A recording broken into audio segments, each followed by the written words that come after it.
Hello, comment vas-tu? J'espère que tu pètes la forme. Eh bien, chez moi, ça va. Aujourd'hui, je fais cette vidéo rapidement pour donner mon avis sur une polémique que tout le monde a vue, entendue et tout le reste. J'ai pas mal d'amis qui m'ont envoyé des messages pour me demander qu'est-ce que je pensais du fait que WhatsApp exigeait aux gens de signer une sorte de condition d'utilisateur afin de pouvoir continuer à utiliser l'application. Comme je suis expert du domaine, donc les gens voulaient savoir s'il fallait qu'ils passent à Signal, à Telegram ou il faut qu'ils restent sur WhatsApp. Donc là, vraiment, je mets ma casquette d'investisseur africain de côté pour prendre ma casquette intelligent artificiel parce que je fais de l'intelligence artificielle aussi. Donc c'est IA pour investisseurs africains et IA pour intelligence artificielle, mes deux plus grandes passions. Et je suis expert data scientist depuis des années. Aujourd'hui, j'utilise la data pendant plus de 15 ans maintenant. Donc je sais de quoi il s'agit ici. Et il faut comprendre qu'il y a de gros enjeux qui se passent. Il y a de gros défis en jeu. Donc, ce n'est pas juste est-ce qu'il faut quitter WhatsApp pour passer sur un Signal ou Telegram. Il y a des choses beaucoup plus intéressantes et importantes à savoir. Et c'est ce que je me propose de faire dans cette vidéo. Donc, vraiment, je parle de ce que je sais. S'il y a quelque chose que je maîtrise, c'est ce sujet parce que j'utilise la data au quotidien. J'aide des entreprises à mieux utiliser leurs données. Je sais quel type de données sont collectées la plupart du temps par cette plateforme. J'ai même eu une offre d'emploi de la part de Facebook pour rejoindre ces équipes et j'ai refusé pour plusieurs raisons que je ne vais pas citer là. Donc, je sais de quoi je vais parler et je veux vraiment vous donner de la connaissance, de l'information pour que vous puissiez savoir quoi faire. Déjà savoir où le monde s'en va, c'est très important et surtout vous permettre de prendre les meilleures décisions pour vous. Premièrement, laissez-moi vous donner du coup ce qui se passe. Laissez-moi vous dire ce qui se passe. Nous sommes dans un monde où la data est le nouveau pétrole. Je pense que vous avez déjà entendu cette phrase quelque part. La donnée est le nouveau pétrole, la donnée est l'or noir, la donnée est l'or des derniers temps, de 2020. Tout ça pour dire quoi? Ceux qui vont diriger le monde, ce ne sont plus les puissances mondiales comme on les voit aujourd'hui, les États-Unis, la Chine et plein d'autres. Ou bien ceux qui vont diriger le monde, ce ne sont plus les puissances qui ont du pétrole. Aujourd'hui, l'Iran a son mot à dire, la Russie également et plein d'autres pays parce qu'ils ont du pétrole, le pétrole dont on a besoin pour faire rouler nos voitures, pour faire fonctionner nos entreprises et aussi pour utiliser les avions et plein de choses. Donc, avec l'or noir qui est le pétrole, on a son mot à dire en tant qu'État quand on en a source dans son sous-sol. Mais aujourd'hui, demain aussi, ce sont des entreprises qui auront l'information ou les données nécessaires pour connaître le maximum de choses sur les personnes qui vont diriger le monde.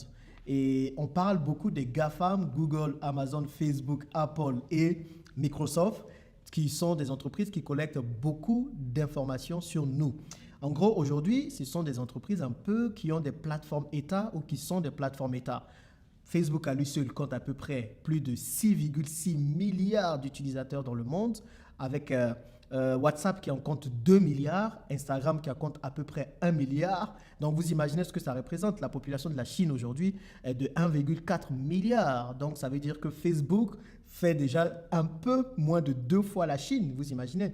Et la population mondiale est de 7,8 milliards aujourd'hui. Et donc ça veut dire que Facebook génère, ou bien il y a pas mal de plus de 30% de la population mondiale qui est sur Facebook. C'est pour vous dire là où on va. Donc, vous avez d'un côté ces grandes entreprises qui ont des données sur les gens, qui savent tout ce qu'on fait. Hein. On est épillé, il y a des mouchards dans tout ce qu'on utilise, nos ordinateurs, notre téléphone et tout. Donc, il y a ces grandes entreprises, du coup, qui ont des données sur nous et qui nous connaissent.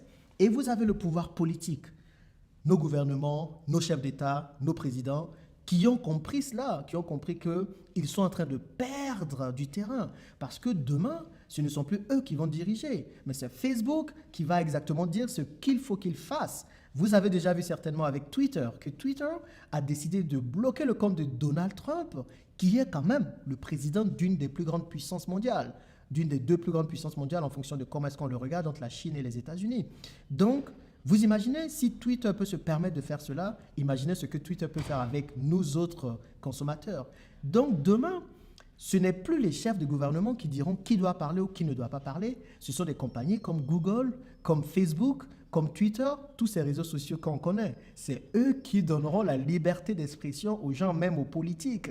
Parce que de plus en plus de personnes sont sur ces réseaux sociaux et de plus en plus de personnes écoutent ce qui se dit sur ces réseaux sociaux. Donc le pouvoir politique qui a compris ça décide de réduire au maximum le pouvoir de ces GAFAM, de ces entreprises qui réellement connaissent ce que les gens font. Et la manière qu'ils ont trouvé de gérer cela, c'est de tout simplement dire, bah, puisqu'ils font déjà ce genre de choses, puisqu'ils collectent pas mal d'informations, ils savent ce que les gens font dans le secret, essayons de réveiller le peuple afin que le peuple puisse savoir ce qui se fait dans leur dos, et demandons à ces entreprises de faire tout ce qu'elles font avec le consentement des gens. Parce que vous pensez que WhatsApp nous a attendus pour pouvoir partager ces informations avec Facebook? Absolument pas. WhatsApp appartient à Facebook. WhatsApp a déjà commencé à partager toutes ces informations. C'est ce qu'on ne sait pas, c'est ce qu'on ne nous dit pas, mais ces informations sont partagées. J'ai été consultant pour plusieurs entreprises. J'ai aidé plusieurs entreprises à vraiment extraire des données, à collecter des données de leurs clients. Parfois, même quand les clients disent qu'ils ne veulent pas que leurs données soient partagées, on les partage quand même. Donc, c'est pour vous dire.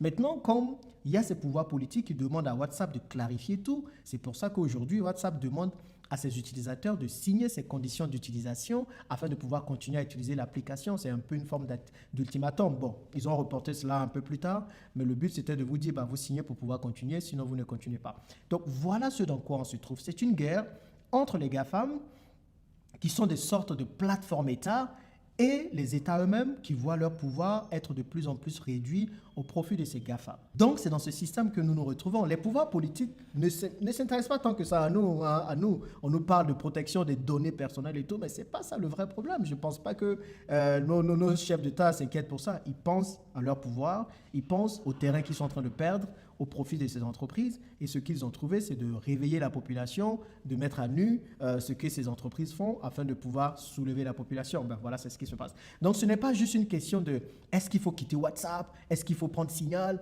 parce que non, ce n'est pas du tout cette question. Parce que prenons le cas, tu quittes WhatsApp pour aller sur Signal. Mais ce que tu oublies, WhatsApp fait partie d'un écosystème. WhatsApp appartient à Facebook, qui détient également Instagram. Et tu es sur Facebook. Donc, tu quittes WhatsApp, mais tu restes sur Facebook et Instagram. Ça n'a pas de sens. Si tu veux quitter, quitte tout une bonne fois. Si tu veux quitter, jette même ton téléphone. Parce que même si ce n'est pas Facebook qui utilise tes données, tu as Google derrière qui utilise tes données, qui met des mouchards dans les téléphones, qui sait exactement partout où tu pars. Je te donnerai des exemples dans la suite. Tu as Amazon qui connaît tous tes historiques d'achat. Tu as Microsoft qui installe des systèmes d'exploitation sur ton PC, qui sait exactement ce que tu fais. Donc, si ce n'est pas Facebook, on est épié de partout. On utilise nos données déjà de partout. Tout ce qu'on fait, on le sait. Donc, tu ne peux pas dire que tu quittes WhatsApp pour aller sur Signal en étant toujours sur Facebook ou en étant toujours sur Instagram. Ça n'a pas de sens. Maintenant, prenons Signal. Ce que Signal est en train de faire aujourd'hui, Signal est en train de faire tout simplement un coup marketing. C'est comme ça qu'on l'appelle. Signal veut entrer sur un marché de la messagerie instantanée où WhatsApp est le leader. Donc, qu'est-ce que Signal va faire? Signal va trouver une faille chez WhatsApp pour dire, bon, WhatsApp ne vous garantit pas une sécurité de vos données. Nous, on vous garantit une sécurité de nos données. Qu'est-ce qui nous prouve que Signal réellement crypte toutes les données qu'ils ont, qu'ils collectent sur nous? Rien ne nous le prouve. Ce que vous ne savez pas, c'est qu'un des cofondateurs de Signal a été celui qui a cofondé WhatsApp. Il a quitté Facebook sous prétexte que les données des utilisateurs étaient utilisées à des fins commerciales. Donc, il va créer Signal, qui est beaucoup plus protectionniste des données et tout le reste. Qu'est-ce qui nous prouve que c'est le cas? Qu'est-ce qui nous prouve que demain, quand Signal va avoir beaucoup plus de pouvoir, Signal ne fera pas exactement ce que WhatsApp fait aujourd'hui?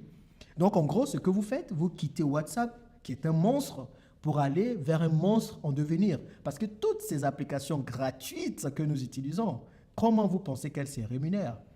Dites-moi, comment vous pensez qu'elles se rémunèrent? Mais grâce aux publicités qu'on vous met devant lorsque vous les utilisez, les publicités que des grandes entreprises payent pour qu'elles vous soient exposées. Donc, ce que Facebook veut aujourd'hui, via WhatsApp, c'est d'avoir une vision 360 degrés de vous. C'est d'avoir votre ADN, de savoir exactement ce que vous faites sur Facebook, tous les profils sur lesquels vous allez, les échanges que vous avez sur Facebook, les échanges que vous avez sur Instagram et les messages personnels que vous partagez. Tout ça pour vous connaître.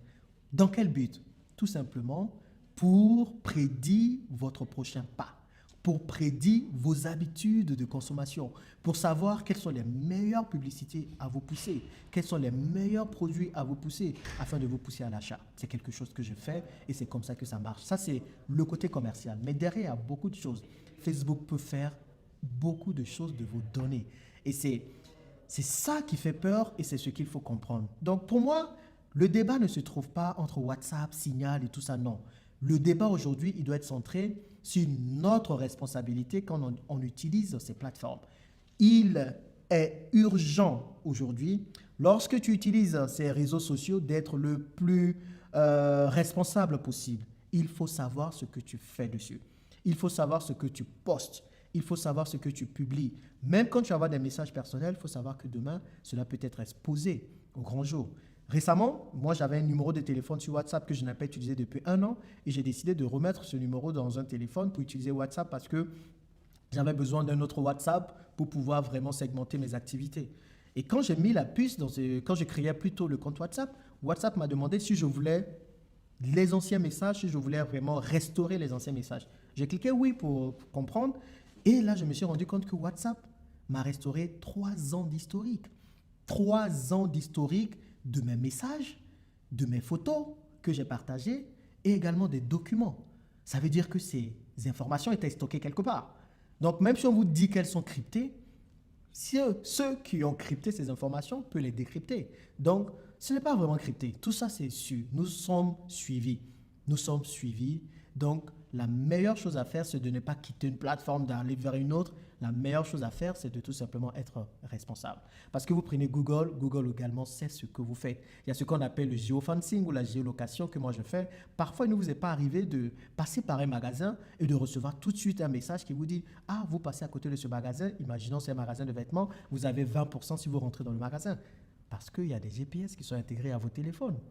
Clairement. Ou bien parfois, vous allez sur Internet, vous cherchez « Ah, j'ai envie de partir à Dakar, voyage vers Dakar. » Dans la milliseconde, dans la seconde qui suit, bam, vous avez une publicité qui vous propose des billets d'avion pour aller au Sénégal. Donc, tout ça, on sait ce qu'on fait. Que ce soit sur votre ordinateur, sur votre téléphone. En tout cas, dès que vous ouvrez une application, on le sait. Et même prenons Apple. Qu'est-ce que Apple fait?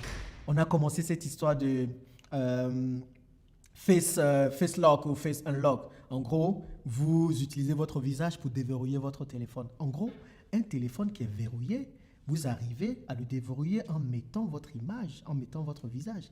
C'est de la reconnaissance faciale. C'est du traitement d'image. Donc, ça veut dire que quoi? Apple, en plus de toutes les informations que vous lui donnez avec l'utilisation des applications, Apple est capable de savoir qui vous êtes. Donc, de mettre une photo, une image sur votre profil, sur votre ADN. Donc, il y a ce genre de choses-là qu'on fait, des cartes où on va mettre votre photo, on va dire les applications que vous utilisez le plus, on va mettre tout ce que vous faites. Vous êtes épiés. Nous sommes épiés. Donc, c'est dur de se dire qu'on va vivre en dehors de ça parce que si tu ne veux pas qu'on sache ce que tu fais, n'utilise rien du tout.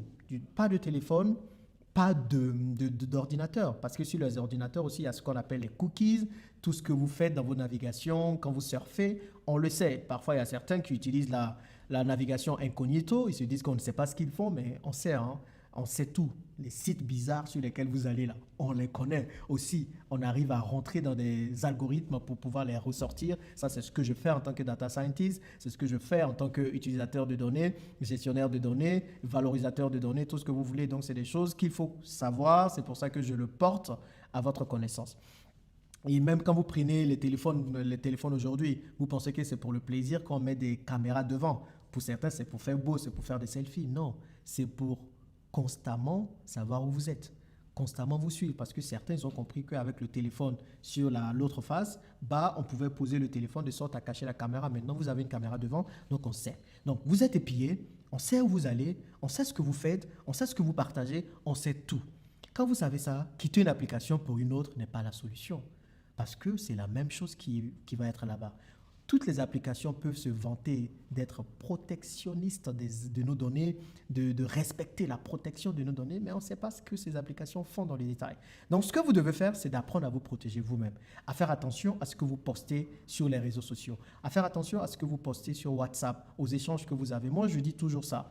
Si ce que j'écris sur WhatsApp, je ne suis pas capable de l'assumer sur la place publique, alors je ne l'écris pas. Maintenant, comme je n'ai rien à cacher, je me laisse aller, j'écris tout ce que je veux écrire. C'est comme ça qu'il faut penser également demain. Protégez-vous vous-même. Ne comptez pas sur nos États et sur toutes ces choses-là. Non, c'est à vous de vous protéger et de faire attention à votre utilisation des réseaux sociaux et des applications de messagerie instantanée. Voilà ce que je voulais partager avec vous. On ne peut pas rentrer dans tous les détails dans une petite vidéo, mais il faut comprendre cela. Si vous avez d'autres questions, n'hésitez pas à me le dire et je vais vous éclairer parce que tout le monde donne son avis sans vraiment comprendre ce qui se passe. Les enjeux sont grands.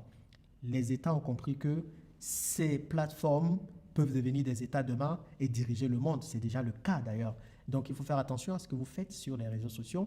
Ou sinon, si vous ne voulez pas être sur WhatsApp, ça ne sert à rien de partir sur Signal ou sur Telegram. Jetez vos téléphones, jetez vos PC, n'utilisez rien de tout ça. C'est la meilleure façon de vous protéger. Sinon, faites attention à ce que vous faites. Voilà ce que je voulais partager rapidement dans cette vidéo. Dites-moi ce que vous en pensez dans les commentaires et on se retrouve pour la prochaine vidéo très bientôt. À plus!